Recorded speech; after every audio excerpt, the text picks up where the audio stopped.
What up, YouTube? Y'all already know. Big Lou tapping back in with What It Do with Big Lou. NFZR2, baby.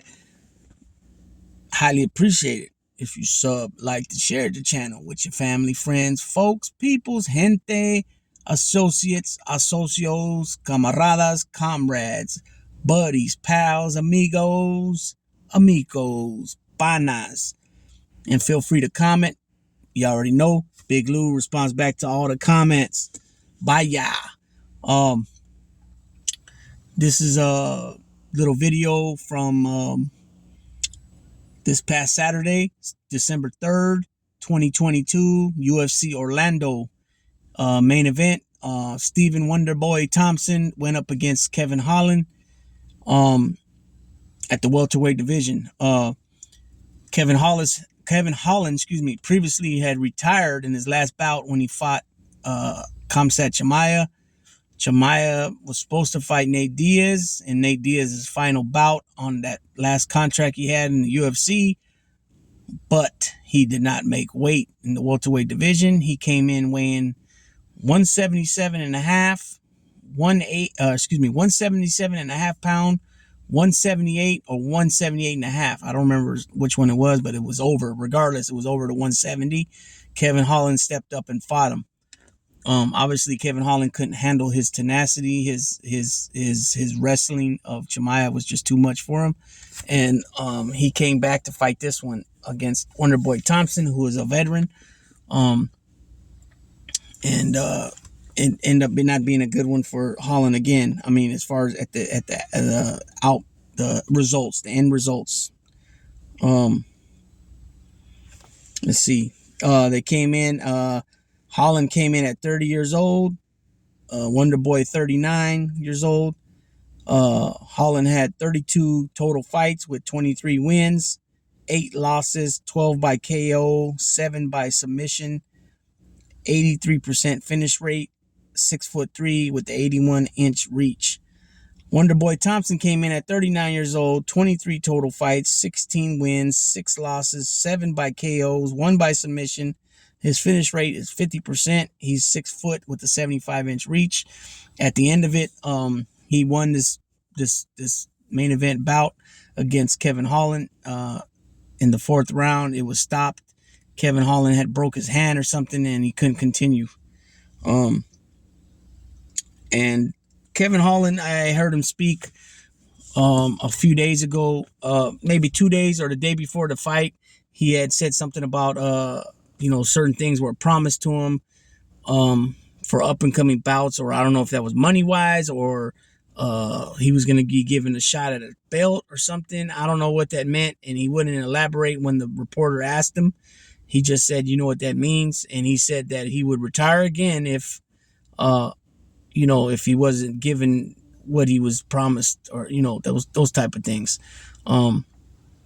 So as of right now, I seen some things saying that he retired again, and I'm not really sure what happened there. But his grappling, he's more of a striker. I'm still getting used to some of these other guys that I don't know that are mainstream. A lot of the mainstream guys from UFC I know more about. Some of these other guys that are like veterans that have been around, that are tough guys, but they, obviously weren't never champion, stuff like that. I'm learning more about, and from the stuff I gathered was most of the people were going for Wonderboy, even though he was like 3 wins out of his like last 9 fights or something like that. They were majority of the guys like Michael Bisping, and I even think Daniel Cormier and other people were going with Wonderboy in that bout, on that main event bout. So that's what happened there. And then I guess he was doing, Kevin Holland was doing art pretty good, but he broke his hand. Somewhere there along the way, he broke his hand. And, either he broke his hand, but he definitely had a lot of damage done to his hand. It was, let me see.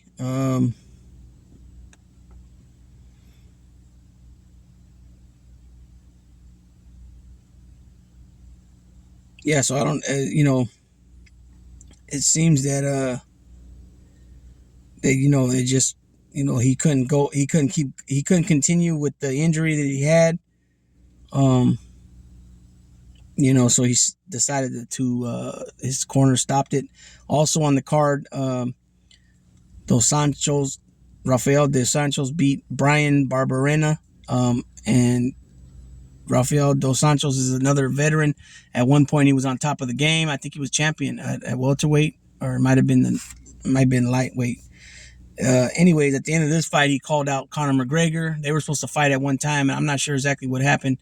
But everybody knows that even if Conor McGregor's past his prime and he can't, because Conor McGregor was a good striker, right? Southpaw, you know what I mean?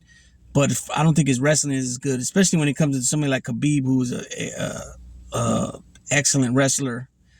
Obviously you couldn't get it with it. Dustin Poirier also tore his ass up too a couple times, but his name brings a lot of power and a lot of money to the fight. So you got these guys calling him out, like Chandler, now Dos Santos, and different guys, because he brings the bread. Even if a belt's not even involved, you're gonna make more money with him. You know what I mean?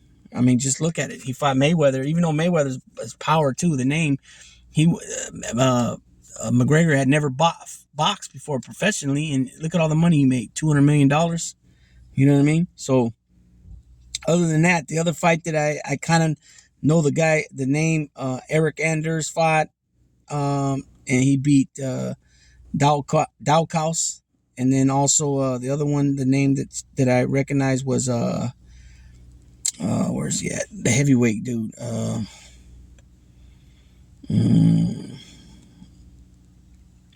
He fought I can't find his name here. But I know he lost. He lost to right here, Tuivasa. He lost to Sergey Pavlovich. He lost 54 seconds of the first round, TKO. He was, I think, if I'm not mistaken, he's the one that lost or had a good fight going back and forth with Churl, or what's the guy's name? The one that fought Francis Ngannou's last fight. He was the interim champ, I believe, heavyweight interim champ. That was a good fight going back and forth. A lot of power punches. A few times got dropped. And he got taken care of in the first round, and it was stopped TKO by the ref. Those were the only names that I recognized. Like I said, I just barely started getting back into the UFC when I started making these videos, but obviously some names like John Jones and Daniel Cormier and different guys, Thiago Santos, different dudes, their names stick out. Vanderlei Silva, even though he's older, Anderson Silva, obviously, all the main dudes that were pushing at one point. A lot of these up and comers, I'm just learning about a lot of them. But it is what it is, and I'm here to break. I don't cover all the UFC fights. I try to cover the main ones that are like the UFC the numbers. UFC, this one was UFC Orlando, but I felt that Wonderboy Thompson was a top-notch fighter at one point. He's getting a little older now, and Kevin Holland was there was a lot of hype surrounding him at one point. So, I brought them up, and we'll see what happens with Kevin Holland. We'll see what him and the UFC, whatever they negotiate. We'll see what happens with Wonderboy Thompson. But as far as competing for a title, that's over with. But he went in there and handled his business. So, nonetheless, it's not nothing easy getting in an octagon. You know what I mean? How many fights besides Khabib? I can't think of nobody that went in there and finished with, anything like 15 or plus fights or more on the resume to go undefeated. I can't think of anybody. George St. Pierre lost twice. GSP lost twice, but he came back to beat the dudes, right? Other than that, and John Jones, I believe, is undefeated. And I'm pretty sure he's undefeated. And then you got, but a lot of controversy. No contests, dirty tests, crap like that. You got Izzy Adesanya now. He got 2 losses when he went up in the fight heavyweight or light heavyweight. Excuse me. He lost. And now he just got knocked out by a TKO by Alex Pereira. So we'll see what happens there. But Khabib's the only one that comes out the top of my head, undefeated. No draws, no bullshit. What I mean by that, like I said, with what's the name, John Jones. So, I'm still catching up on a lot of the UFC fighters, but bear with me. And just like with other sports, I learn and I research and I, learn pretty quick about who's who. And You know, it is what it is. So with that being said, Big Lou's gonna tap on out. That was a little bit about the UFC Orlando and the fighters there. Gone.